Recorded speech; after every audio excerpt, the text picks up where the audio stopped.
Mrs. Aminat Olúwaṣeun Monsurudeen Àtàndá òní lọ́jọ́ ìbí yín, happy birthday ma. Èní lọ́jọ́ ìbí mi, ẹ kí mi kú oríire. Èní lọ́jọ́ ìbí mi, ẹ kí mi kú oríire. Èní lọ́jọ́ ìbí mi, èní lọ́jọ́ ìbí mi, ẹ kí mi kú oríire.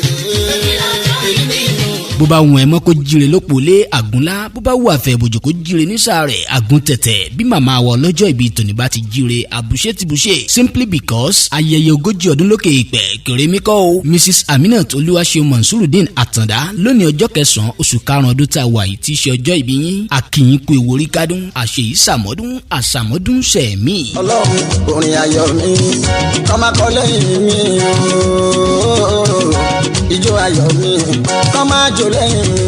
Ọlọ́run ọpẹ́ ayọ̀ mi, kọ́ máa dá lẹ́yìn mi.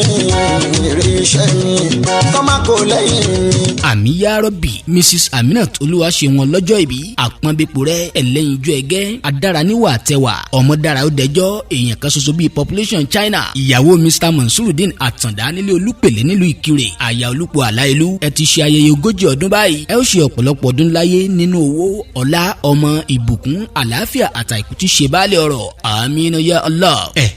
Ó wá yá báyìí. Mo ṣe tán mo fẹ́ kí ọ lọ́jọ́ ìbí lọ sílùú Iléṣà tí wọ́n ti bí i lọ́mọ. Ẹ̀yin ni Ìjẹ̀ṣà òṣèré onílẹ̀ obì ọmọ ẹlẹ́ni àtẹ́ ẹ̀ka ẹlẹ́ni ẹ̀wẹ̀lẹ̀. Ìjẹ̀ṣà tí ò rí di ìṣáná ilé lẹ̀rú ọwá ti múná roko. Ẹ̀yin lọ́mọ olóbì wọ́wọ́ ń tiwọ́ ọmọ olóbì wọ̀wọ́ ń tiwọ̀. Èyí tó fẹ́ ni awọ̀ sápò ẹni èyí tí ò fẹ́ ni awọ̀ sínú igbó ẹranko búburú aró mú panu. Tògúnràlú nìyí ẹ̀yin lọ́mọ olóbì ká àjẹfọwọ́ra ń dí alọ́mú. Ó tún yá nílé ọkọ yín nílé Olúpèlé nílùú Ìkirè. Ṣé bẹ́yìn lọ́mọ ẹwú níwìnrín ọmọ adálẹ́gbin sukọ ọmọ adálẹ́gbin wùrà ọmọ ẹwú filé hàn mí fọ̀nà hàn mí ẹwú òjẹ́ fàbújá alẹ́ Ìkirè hàn ẹnikẹ́ni. Ẹ̀yin láyà Olúpo Àláìlú mọ̀lẹ́ téńté mọ̀mú jọba mú falàlàjọ yìí mọ̀ jẹ ọmọ owó ilé tí kì í jẹ́ ká níran toko torí pé owó ń bẹ nílé owó ń bẹ lóko. Ẹni solúpo pẹ̀lẹ́ a máa lówó a máa bímọ. Èmi solúpo pẹ̀lẹ́ kí n lówó kí n bímọ kí n ṣòwò kí n bóde pàdé kí sọ ọmọ jìnnà fún mi jẹ. Ẹni igi owó bá ń so níran bàbá rẹ̀ kó wá wí. Àtowó àtìlẹ̀kẹ̀ ní so níran bàbá tó bí ọlọ́mọ. Mrs. Aminat Olúwaṣeun Monsurudeen Àtàndá, happy 40th birthday to you once again, long life and prosperity. Honourable Akínwùmí Kazeem Kásáyó, PDP youth leader Ayédáadé local government Ọ̀ṣun state ló ń kí yín fún tọjọ́ ìbí.